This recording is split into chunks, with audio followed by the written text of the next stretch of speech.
So basically what we have multiples of f naught. So our f naught is the base frequency is f naught, and then what we have is all the multiples of f naught, which we call them harmonics. Okay, so basically I say, okay, yeah, my signal is periodic, and let's say based on let's say if this is 1 second, every 1 second is repeated, so the frequency would be 1 hertz, okay, the fundamental frequency. And if I want to write that the summation of all these functions, what frequencies do I have? I have maybe a DC component, and then 1 hertz. What are the other frequencies? All the harmonics of 1 hertz, right? 2, 4, 2 8. hertz, 3 hertz, 4 hertz, right? All the frequencies. I have all these frequencies, like just the multiples. Okay. Good. So again, this is for periodic signal. Now, in this chapter, we are going to extend these to aperiodic signals, meaning that the signal is not periodic. But we are going to see there's actually a very nice relationship between the Fourier series of these and the Fourier transform of that. Okay. Just again to give you the big picture, the idea is that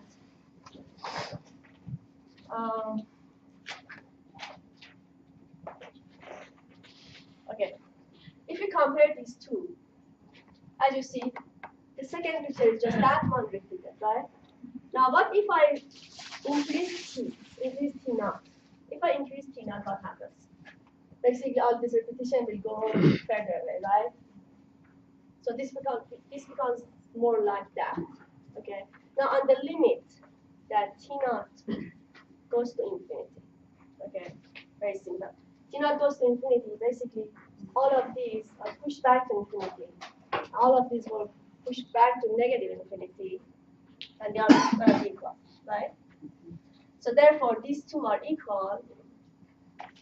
This GT, we can say it's equal to this periodic version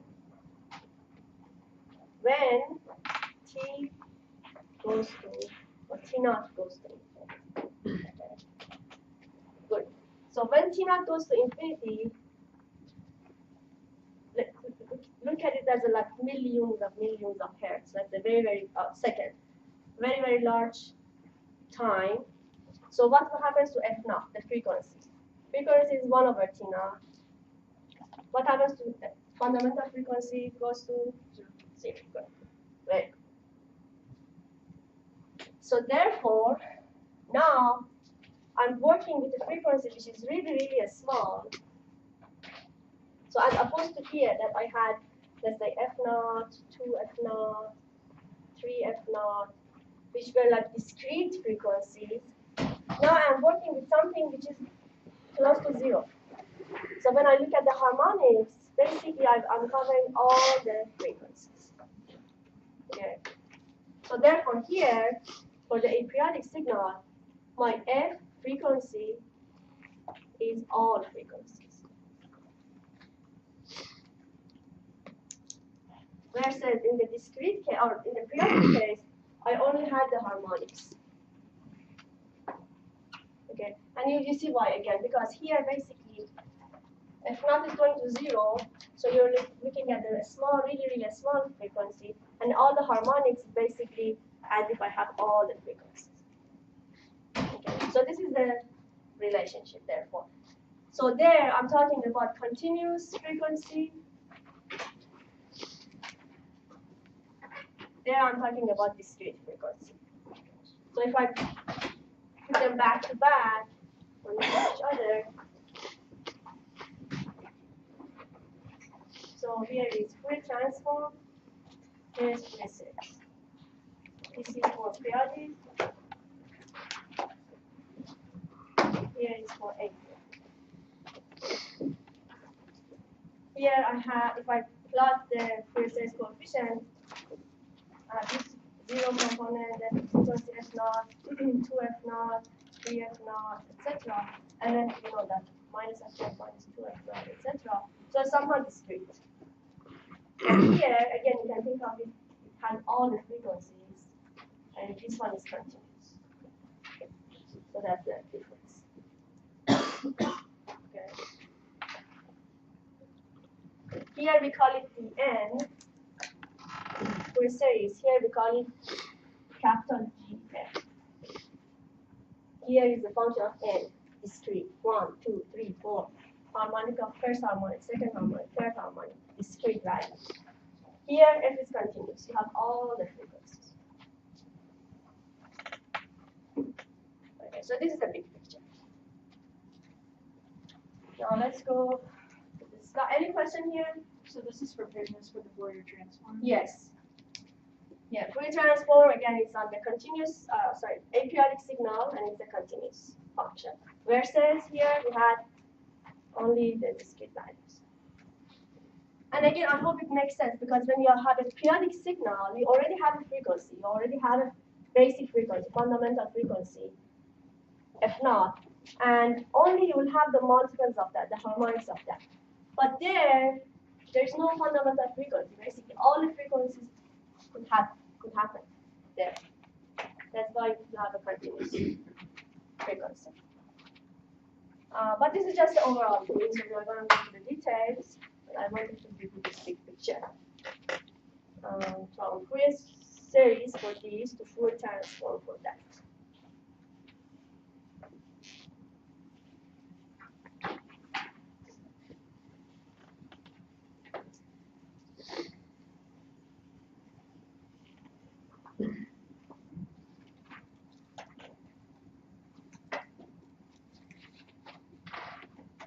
Okay, so consider this G of t. Again, this is aperiodic, meaning that it is not repeated. But I can make a periodic signal out of that by just periodically repeating it. So this is a periodic version of that. And with T naught, I'm repeating this. And of course, for this one, I can write a Fourier series. So let's write a Fourier series for this one. Okay, so all of you definitely remember the Fourier series is just the summation, and this is the exponential Fourier series. dn d12 of j n omega naught t. And what's the relationship between omega naught and t naught? What's omega naught? 2 pi over t naught, right? So omega naught is the angular frequency. So T naught is the period of the signal. 1 over T naught is F naught. The unit is hertz, called the fundamental frequency. And then 2 pi F naught, which we call it omega naught, is the unit is radian per second. Call it, I guess, what do you call it? Angular frequency? Something like that, yeah, angular. Okay. Yeah. But so anyway, the relation between them is. Okay, so I can write it. And again, you know, Dn is the Fourier series coefficient, just given by the 1 over T naught, the integral over 1 period of the signal times e to the minus jn omega naught t dt. This is from the previous chart. So I have to take the integral of this gt naught. Remember, gt naught was the periodic version of the gt. So if this was gt, this of t naught, or just this, but I'm just repeating. And I have to take the integral of this from minus t naught over 2 to t naught over 2. Take the integral of this times something. But if I am taking the integral from here to here, can I say that it's equal to taking the integral from minus infinity to infinity of these three agree? Because if I'm only taking the integral from here to here, I really don't care about the other side. So I can replace this by integral as if I don't have this one back to here. Minus infinity to infinity of gt. The rest. so again, if I'm taking the integral from minus over 1 period, I'm just looking at 1 period, and I don't care about the integral, taking the integral of the rest. So I can go back and say, okay, as if I'm taking the integral from minus infinity to infinity, because the rest are 0. And here I'm also just, I'm assuming that everything else is 0, because I'm just taking the integral from here. So these are equal. So again, we want to find the relation between the Fourier transform Fourier series of these two. That's why we are converting them back and forth. So instead of that, see, I wrote integral from minus infinity of g. So again, hopefully everybody got it. So integral from here to here. If I'm taking integral from here to here, it is the same thing. From here to here they're equal, right? And the rest is 0, so it isn't here. So just let it write that integral from minus infinity to infinity of this.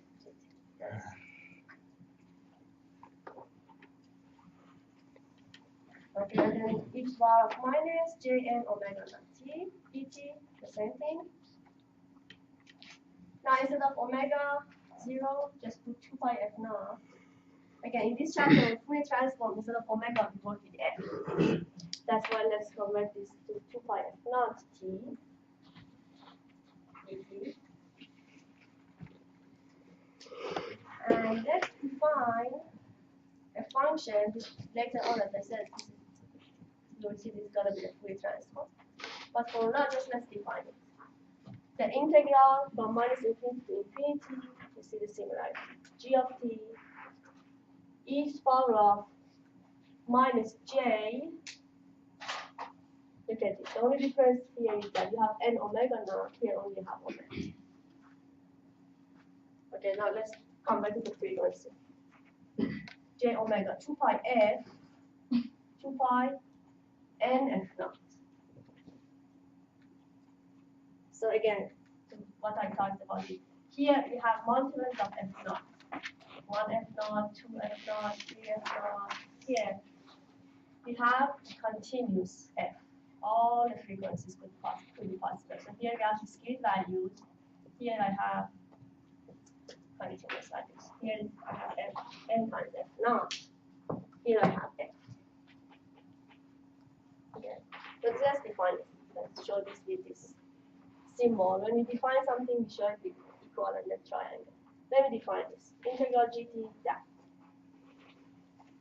Okay, great. So now if we compare these two again, they're very similar. Integral, the only difference is 1 over t naught. Okay, that's fine. And then gt e minus j. How can we write this in terms of together? If I want to generate the n, I can say if I have 1 over t naught, that was the difference. And then the upper root. I want to generate this. If instead of f, I put nf naught, what do I get? G of nf naught. The upper root. Instead of f, here, put nf naught. And if not, you're going to get the same. And this is the exact relationship between the coefficient of Fourier series coefficient and then the Fourier transform as a function.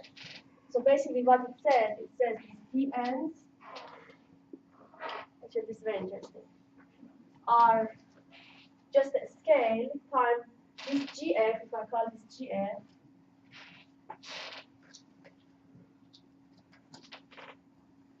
like a sample of gf. Okay, so let me do one here. So if this is gf, capital G. Then what is the, let's say, 1 from this formula? D1 is 1 over t naught g of f naught. There. So okay, this is my function. I'm looking at it at f naught. And I scale it by 1 over t naught. So this is 1 over t naught. And there. So therefore this is exactly D1. What is D2? 1 over T naught G of 2F. Very good, thank you. So you see, Fourier series has the harmonic. So if I look at 2F naught, there you go, and etc.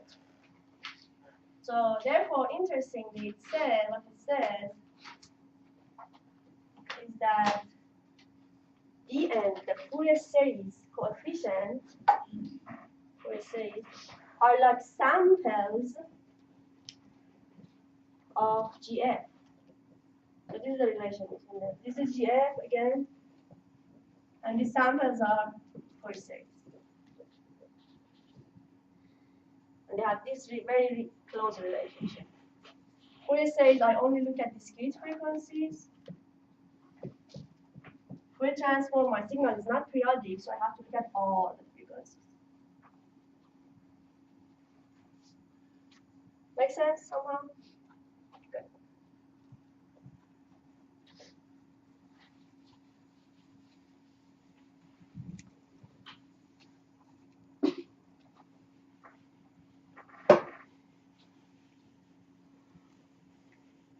So therefore I write here that like Fourier series for the periodic version G sub T naught is samples of Fourier transform of G. The only thing is I have a scale left. That's fine, but just overall idea. Again, these are discrete versions of that continuous.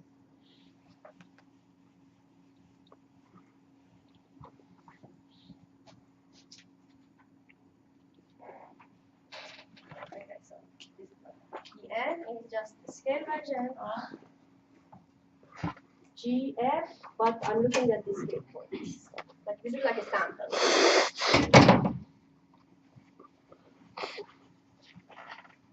Okay, now better picture here.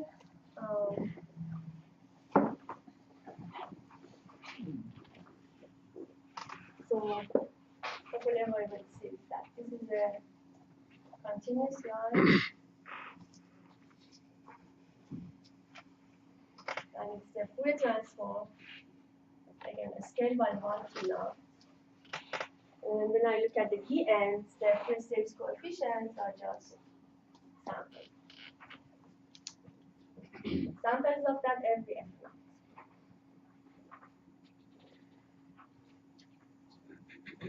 Okay. Now if, remember, this was my GT, then I repeated it everything. Right? Now if I double T naught, what happens? So instead of repeating this every 1 second, let's say I'm repeating every 2 seconds. Increase that. If I double T naught, if I increase T naught, F naught decreases. So here I have twice T naught, double the sampling time. So the frequency is more, I'm sampling. So if you double T, your F becomes half. So therefore F naught will be here. So you see here I'm taking more samples. And then again in the limit that T goes to infinity, F naught goes to 0, it's like as if I'm taking all these points. That's how we get the continuous.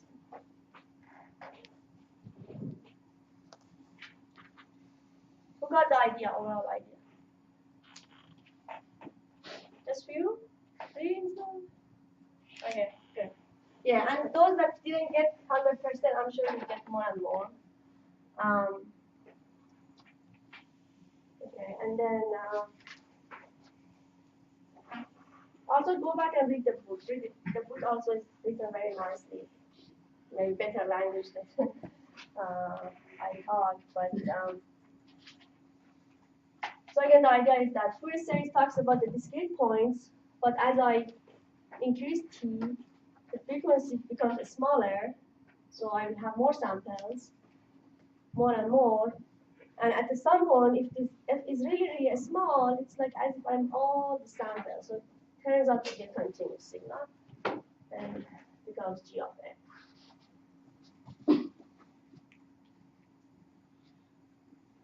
Again, we call it envelope. Maybe you have heard of the term of envelope of a signal. So this Fourier transform is like an envelope for the Fourier series. So if I connect these points, so this is like an envelope of that.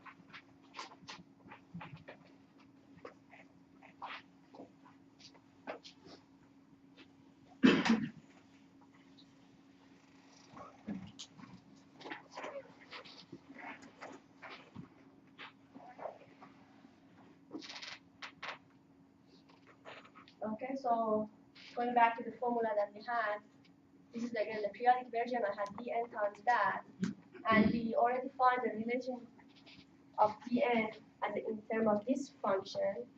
Let's replace it. So basically, I replace this dn here. So I get this one just nothing but just the dn. Now, in terms of the samples of this capital G Fourier transform, as t naught goes to infinity, f naught goes to 0. So we are looking at really, really small frequencies. Probably from the calculus, you may remember that when you wanted to take the integral of a signal, probably you remember something like that, that you had a df or delta f, and then you had boxes like these. Remember when you wanted to take the integral, and then we would say the integral of, I don't know, x of t is like, I'm looking at this delta t, and so integral of x of t is equal to saying that I'm looking at this delta t times x at that point, something like that, and then summation. So the thing is that you can just discretize this. Look at the small rectangles here, and find the area here, and then sum all of them, and that gives you the area. Okay, we're going to do the same thing here. These f's are really, really small, so let's look at them at delta f. Okay, so this figure here. So therefore, instead of f naught, just put delta f.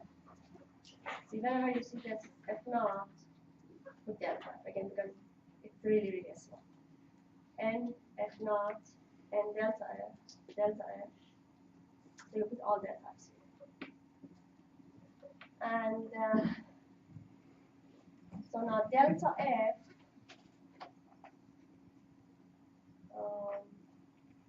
is the meat here. This is delta f. And then g of n delta f. If this is n delta f, g of that is this. So basically this is this, the area. So again, the ut is delta f here. The height is whatever the signal is at point n delta. I'm looking at little small points. And this is the area. So this is an area of one of these rectangles. And then when you sum over all the ends, it's going to be the area. And the area turns out to be the integral. Okay. So again, maybe it's a good time to just go back to your calculus book or maybe just Wikipedia and look at the integral, how we calculate the integral. We started, like back in high school probably, saying that the integral is these little rectangles, and then we sum over all of them, and this becomes the definition of the integral. The same thing here. We started adding all these little things, and the limit, then delta goes to 0, it becomes the integral. Okay, so this is the math behind things. Yeah, question.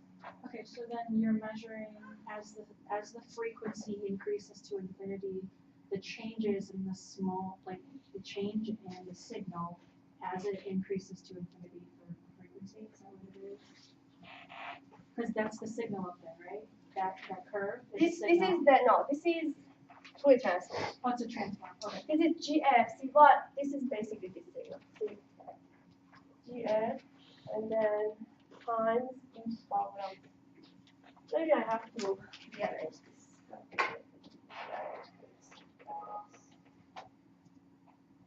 If I put this delta F at the end.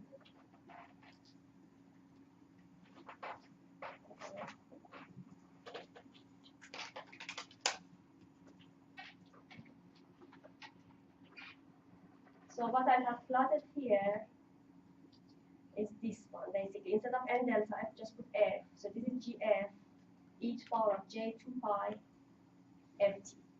Okay. So now, again the upper rule. Instead of that F, I put n times delta F. N times 1 delta, 2 delta, 3 delta F. Okay. So basically, it's like as if I look at the point n delta F and I look at the height of that. And then I'm multiplying by delta F. Delta F is the width. So if you have the node, please just make this that this corresponds to the area. Area of a rectangle is height times width, right? The width is delta F. What's the height? Whatever is the value at this point. This point is n delta F. So put just n delta F here. This is the height. This is the width, and that's the area. And then now what I'm doing, I'm just changing n. Basically, I'm changing all these rectangles from here to here, and I'm summing these areas. So it's nothing but just the integral. I'm summing over all these heights or areas, so this becomes integral.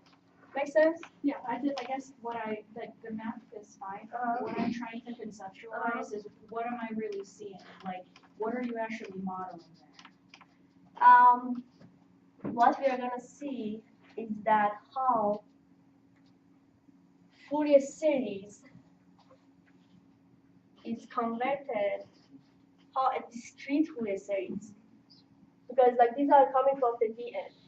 So you're going from discrete time to continuous, right? Continuous. Not time, discrete frequencies. Discrete frequency. Because we are talking about frequency. Right. So in the Fourier series, again, we had 0, f0, 2, f0, discrete frequencies. Okay. Now what I just mathematically proved is that if f goes to infinity, f goes to 0, instead of discrete, we are working with the continuous. Okay. And then when we're working with this, instead of the summation, then we usually remember we have summation and ej 2 pi f0 anything integral.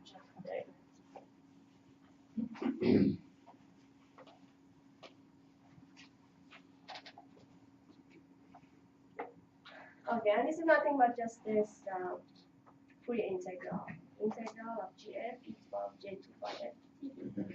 Okay, so I have one here. So this is the summary.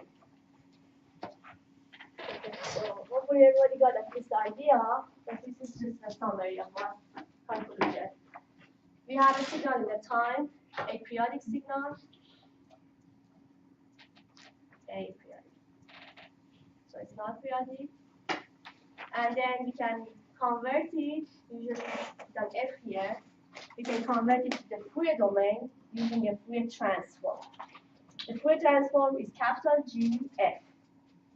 The variable from time goes to frequency. And these are the relation between GT and GF. GT, this integral, and then GF is that.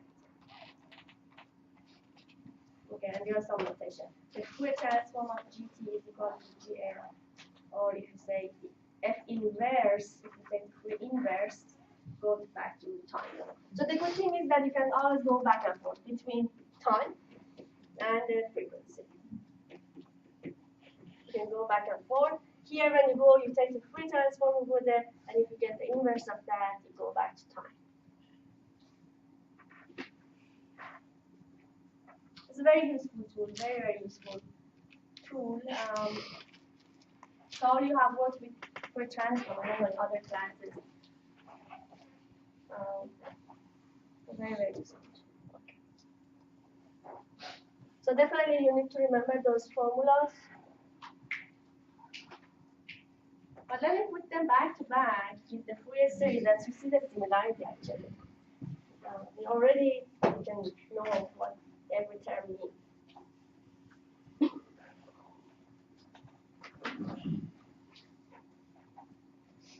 So let's start the Fourier series that you already know.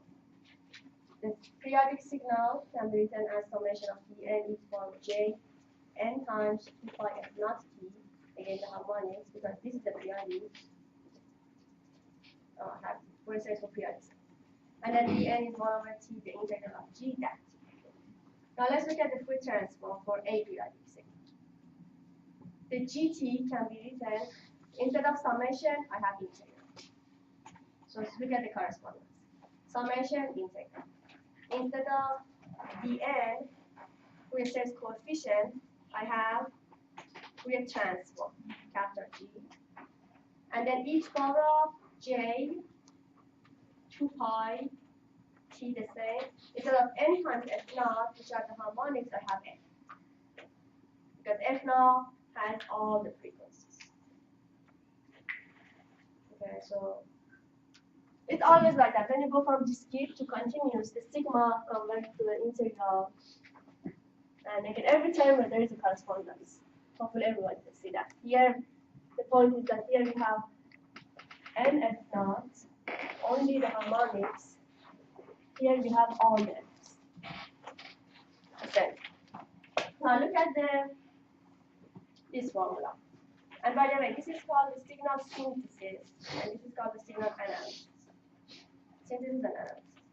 So look at the analysis, meaning that if I look at the details of what are these projections over all these field spaces, again you are familiar with this. Nothing but just projecting your periodic signals like that over all these spaces. E to the power of j 2 pi f naught t, e to the power of j 2 pi 2 f naught t, all the harmonics. Now look at here. Forget about this. Okay, integral over one period. Here is from minus infinity to infinity. Gt the same. E to the power of minus j 2 pi t. Again, instead of f, I have n.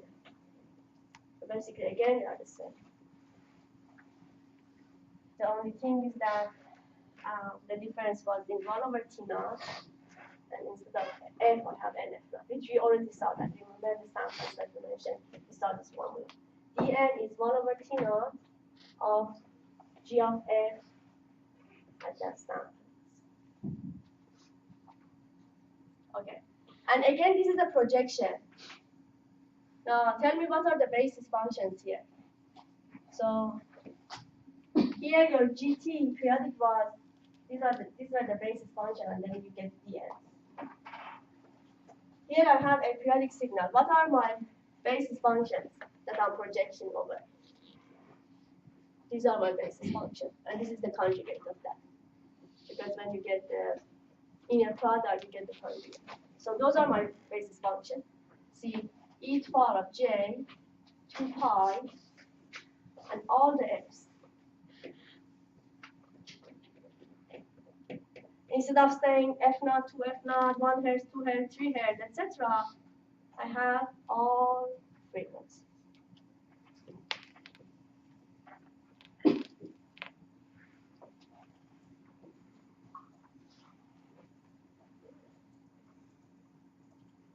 So, yeah, so these are the basic signals. Here we have just multiples of f naught, but here I have everything. Contribution of each basis, or in other words, the projection. And this is the inner product of the signal with over all the spaces. So this is the inner product formula, remember? This is like a projection, projecting gt over e to the power of j 2 pi f. And this is gf. So you just project over all these frequencies and you get the wavelengths.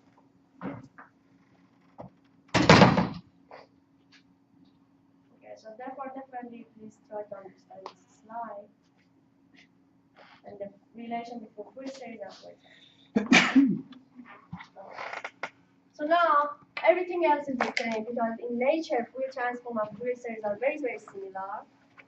A lot of properties just translate here. For example, is that GF, I can just show it as the magnitude of GF times e to the power of j phase, and then that's called the magnitude of GF, phase of GF, similar to the magnitude of Gn and phase of Gn. Here we have GF. Magnitude and phase. We have the plot the spectrum, therefore. Another property, conjugate symmetry. Can anybody remembers what was the formula for Dn, conjugate symmetry for Dn? What was the conjugate symmetry? What was the relation between Dn and D minus n? Remember if I had D2 and D minus 2. The magnitudes are equal. Magnitude are equal. The angles are opposite. Opposite. Sign. That's true, but then we had a name for that. We would say it's a conjugate symmetry, but we have a formula for that. Put both of them in one formula. So are you talking about magnitude dn is equal to magnitude dn minus 1? Or, yeah. Dn and D minus 1, D minus n were conjugate of each other. Which is the same thing that we said. The magnitude is the same, the phase are opposite. So it means that they are conjugate of each other. Here the same thing. Between, now it's F, right? Between GF, point here, GF, and G minus F, if this is minus F, they are conjugate symmetry. Therefore, as we said, the magnitudes are the same, the phase are opposite. Let's look at the rule, but for now, so this is what happens. The magnitudes are the same, the phase are opposite. So all the properties there, just directly for free, we get it here. Okay, now the proof is very, very similar. Definition of GF is integral GT to the power minus J2 pi f t dt G minus F. Apple rule. Instead of F, just put minus F. Here, apple F, put minus F. So instead of F, put minus F. So if we put minus F here, there's a negative also here, so you get positive.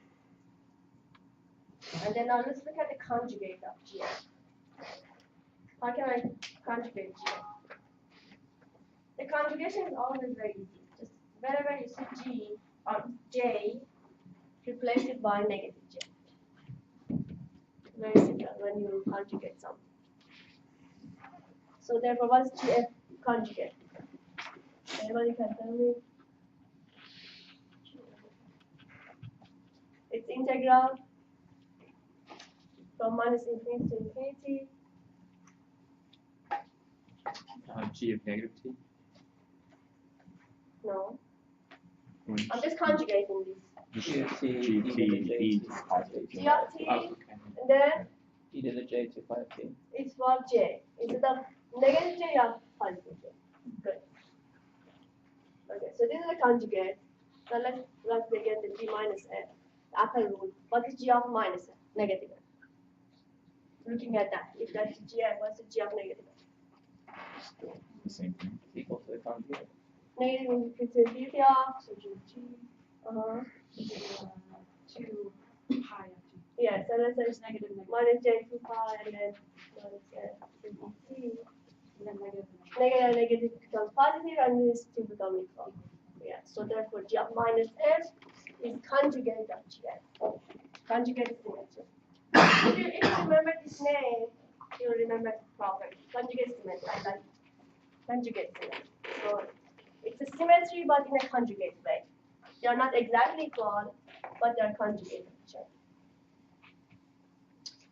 Okay, good.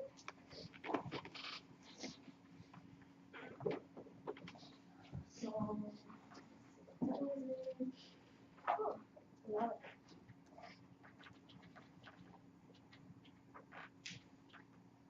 Okay, so let's do one practice. Find a Fourier transform of this signal. Is this signal periodic? No. If that signal is periodic?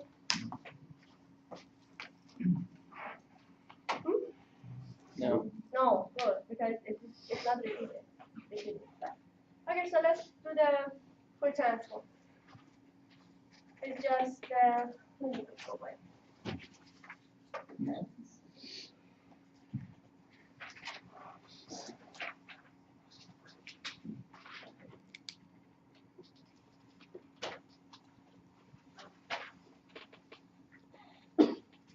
So my signal GFT is e to the power of minus AT ut.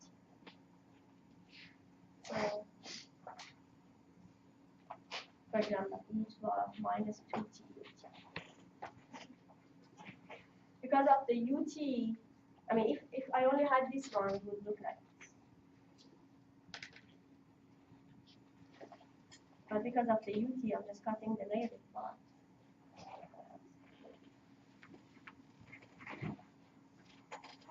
What's the value at 0? 1. 1. Good. It's 1 and then it decreases exponentially. So Fourier transform, GF. Integral from minus infinity to infinity. And there's GT e to the power of J 2 pi F T ut.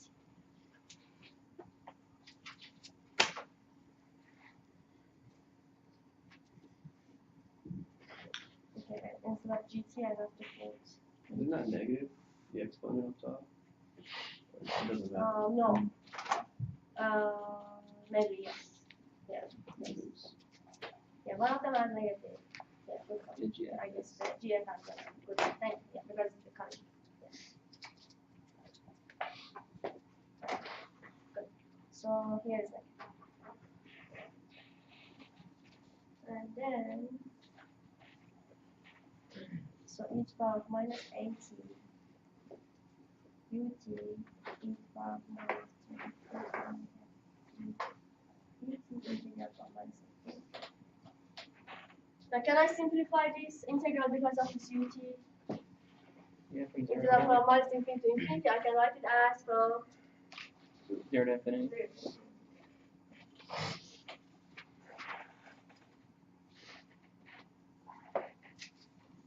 So therefore it becomes integral from 0 to infinity e to the power of minus 80 and then left minus j. Very good, it's a simple exponential integral. Let's make them together.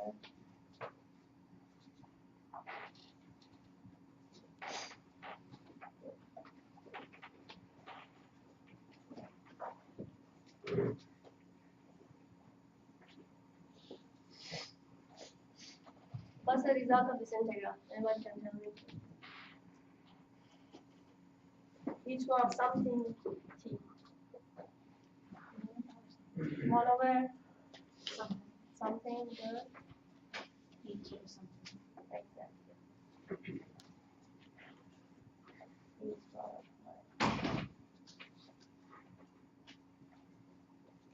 then after we get the max from 0 to 50. Right?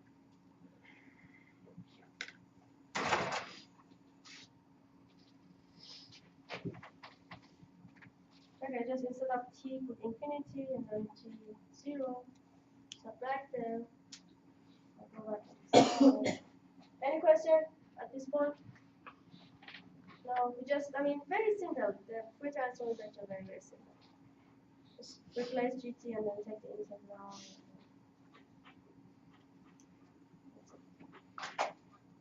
So, okay, I wrote it up to this point, just put infinity there, and then 0 there. So replace t with infinity, and then replace t by t. Okay, so look at here. Minus a 0, so that's a 0, and then another 0. So the whole thing here is 0. The exponent is 0. Here is 0. This is 0. Each bar of 0 is 1. The whole thing is good. So that's 1.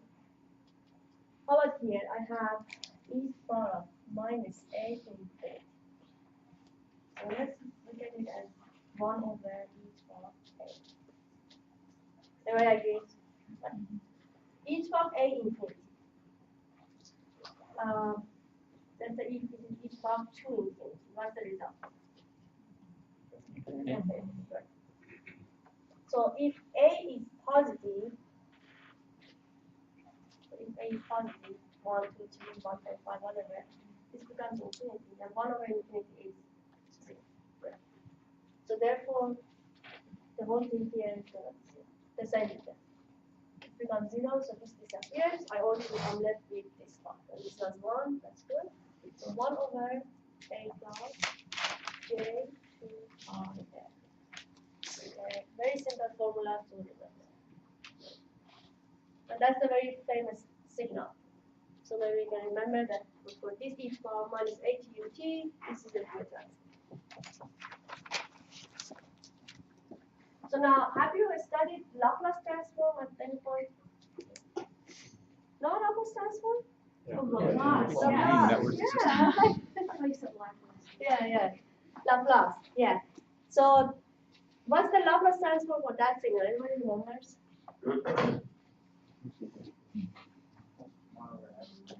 S plus something. Okay, hold on. So if you have GT at E minus AT, the Laplace transform of that G of S. Okay, I had 1 over something. 1 over S plus A. Very good. Okay, now look at the similarity. A is the same, 1 over the same, A is the same, plus the same. S is replaced by J to phi f, or J omega. So therefore, something that definitely you will like is that Laplace transform is nothing but just Fourier transform. Instead of f, instead of s, we put J omega r to phi. So that's the same thing. I mean, this is more general. Let me tell you. This is more general because it can take any s. But if you only put s as J2 phi f, you're gonna get the Fourier transform. So basically, let me write that down. Fourier transform is a special case of Laplace transform. So because you already know Laplace, then I guess everything will be easy then to remember. Even if you look at the formula, like here, where we are working with the formula here. If you remember the Laplace transform G of S was integral from minus infinity GT. Everybody remembers? E power minus ST. So the same, the structure is not S. If you put J to phi F, you're gonna get the same thing. So now, see, if you remember Laplace, you can just, it's gonna be the special case. Please write this down because that's something that I really got to mention in my class. That Laplace and Fourier transform are basically the same. I mean, Fourier is just a special case. Right. So do all the tables in Laplace still apply except for n, or sorry, except for s, you just put J omega on the first. Yes. To phi f. Yeah. Instead of S, if you put J to phi F, yeah. Yeah.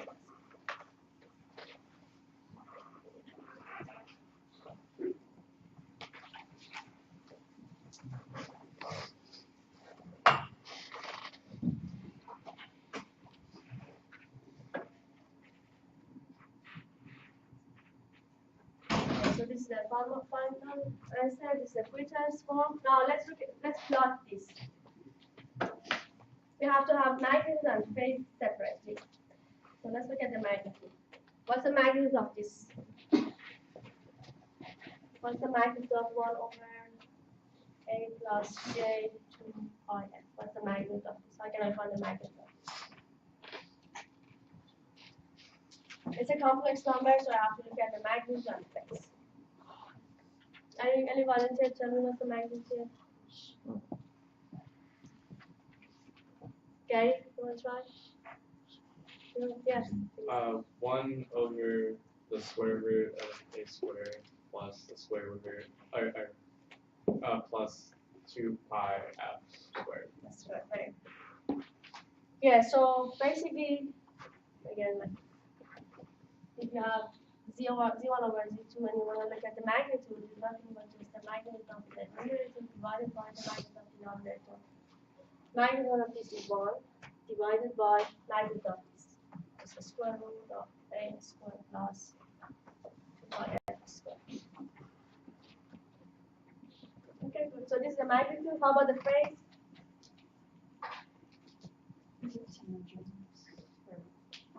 Yeah, give me the whole thing. Inverse tangent. So I'm looking for what is the phase of 1 over a plus j 2 pi.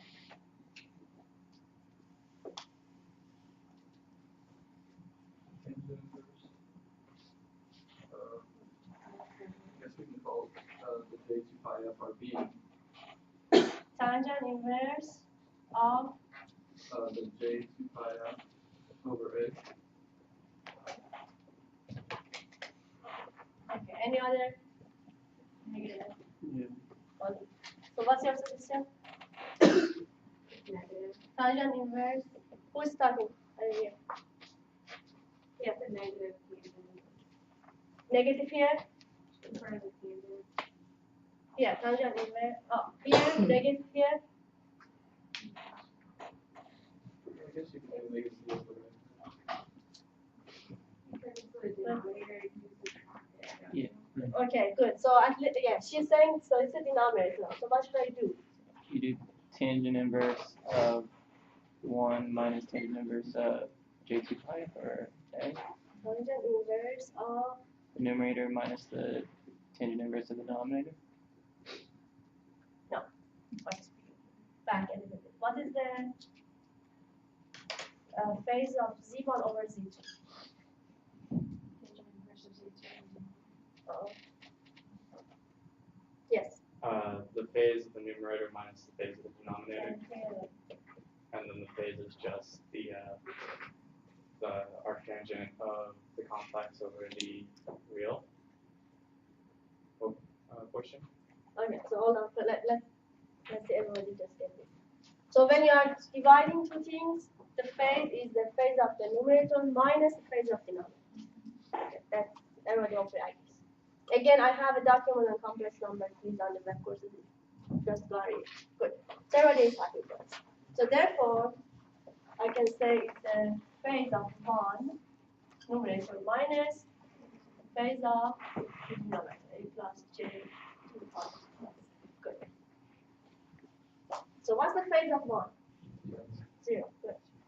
So again, just always have this in your mind. This is the real part. This is the imaginary part.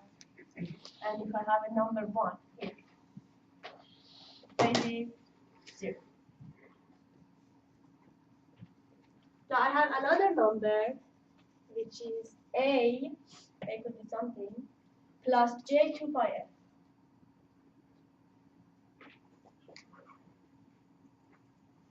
So this is this number.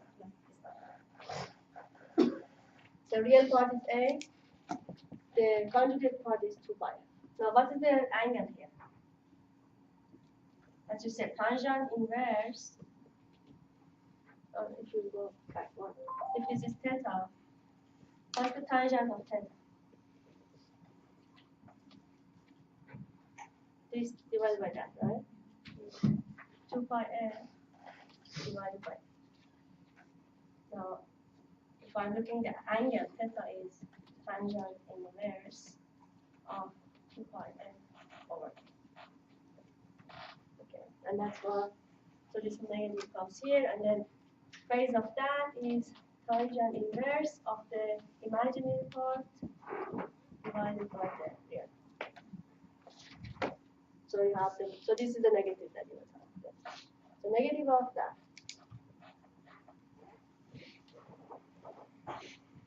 Any question here?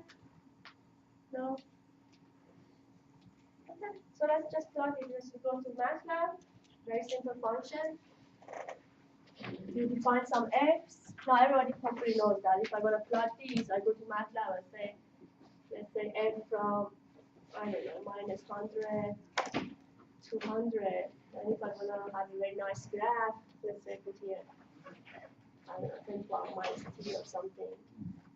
And then I say, okay, g of g equal to 1 dot square root t square t of, and define a, define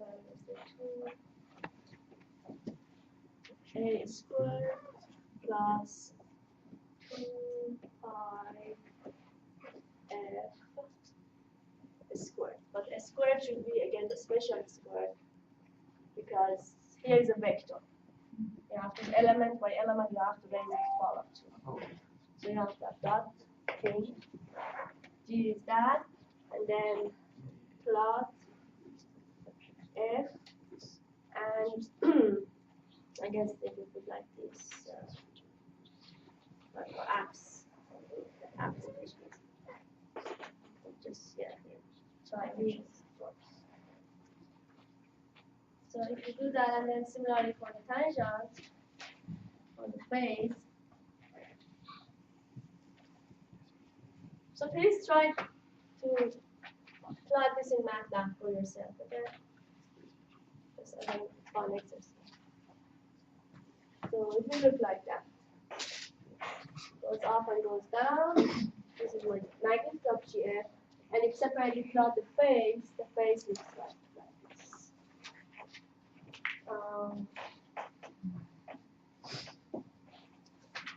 Okay, so now let's look at some of the interesting things here. Here is 1 over a. Okay, so let's look at some of the properties of this signal. So now what is the interpretation? So first of all, when the frequency is low, the value is larger, right?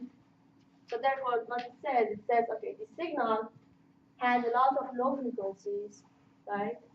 And then as the frequency goes higher and higher, the contribution of those frequencies becomes smaller and smaller. Okay. But as you see, you have all the frequencies. So basically, all the frequencies are present in the signal. However, you have a lot of low frequencies and then some high frequencies. And now let's look at this A. That's actually very interesting. If let's say this is, I like to put numbers. So let's say this is e power minus 2t dt. And then if I have another signal that is e power of minus 10t dt.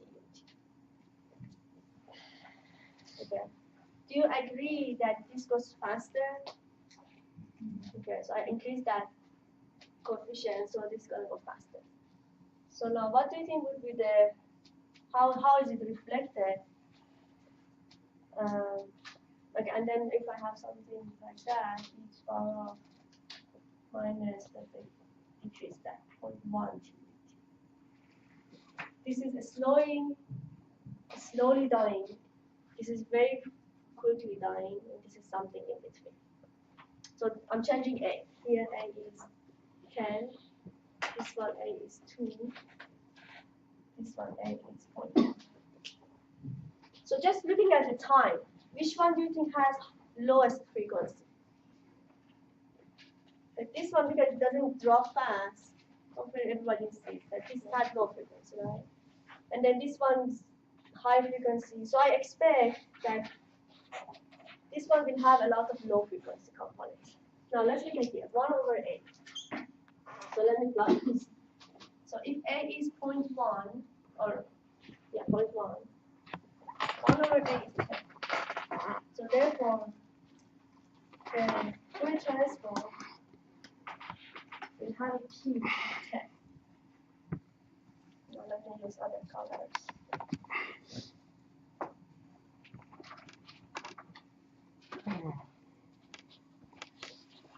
Okay, so I'm going to color this one with the other color.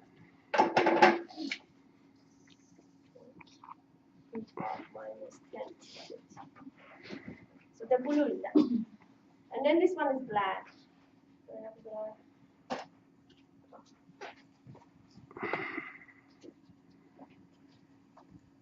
So A is 2. So 1 over A is half. So therefore, that different? Yeah. Let's say it's here.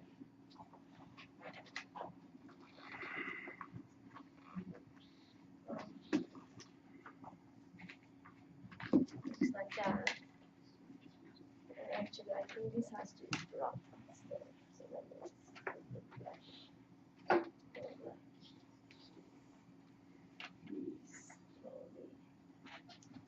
yeah, please plot this. That would be interesting. Yes. Change your A in your MATLAB that I had A, different A's and plot. And then finally, the total one is A is 10. 1 over A is 0.1. Okay. So it's more like here.